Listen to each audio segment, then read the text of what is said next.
un gérant de fortune, qu'est-ce que l'adéquation fiscale d'un portefeuille? C'est quand on s'assure que les produits financiers qu'on choisit correspondent aux normes fiscales du pays de résidence du client.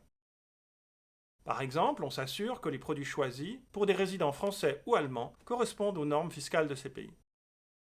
La pénalité, si on ne respecte pas ces règles, c'est que le client paiera beaucoup plus d'impôts que normalement. Mais on entend souvent l'objection. Ah, mais nous ne faisons pas de conseil fiscal. Si vous entendez cela, cela veut dire que la personne a une grosse incompréhension sur le sujet. Pourquoi?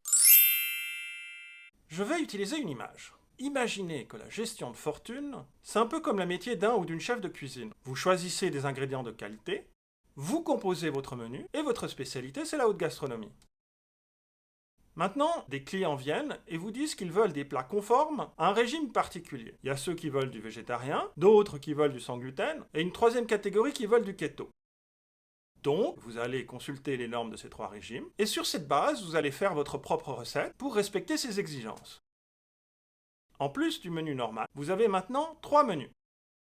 Alors, la question que je pose, c'est, est-ce que ça veut dire que vous vous êtes mis à faire du conseil en diététique? Est-ce que cela fait de vous un médecin ou un diététicien? Bien sûr que non. Votre métier, c'est la haute gastronomie. Ce n'est pas vous qui avez été conseillé aux clients de manger végétarien, sans gluten ou keto.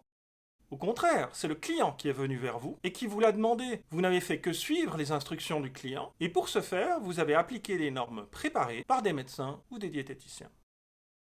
Et quand, en tant que gérant de fortune, vous vous préoccupez de la conformité fiscale des produits dans le portefeuille des clients, ce n'est pas vous qui avez été conseillé aux clients d'habiter en France, en Allemagne ou en Belgique pour des raisons fiscales.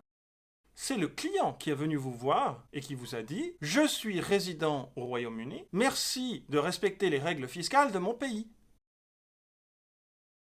Et pourquoi il vous le demande? Mais pour la même raison qu'il existe des régimes sans gluten. Pour un résident ordinaire du Royaume-Uni, un fonds de placement qui ne fait pas rapport ou un produit structuré comme un reverse convertible, c'est comme du gluten pour une personne intolérante à cette substance. Et ça peut lui coûter très cher si vous ne faites pas attention.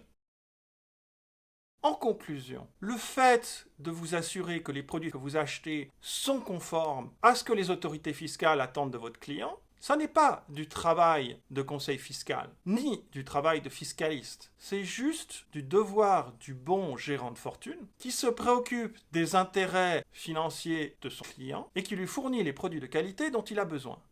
Qu'est-ce que vous en pensez? Est-ce que vous-même ou vos collègues pratiquez l'adéquation fiscale des portefeuilles pour vos clients non résidents? N'hésitez pas à commenter sur cette vidéo ou à la partager. Je vous remercie.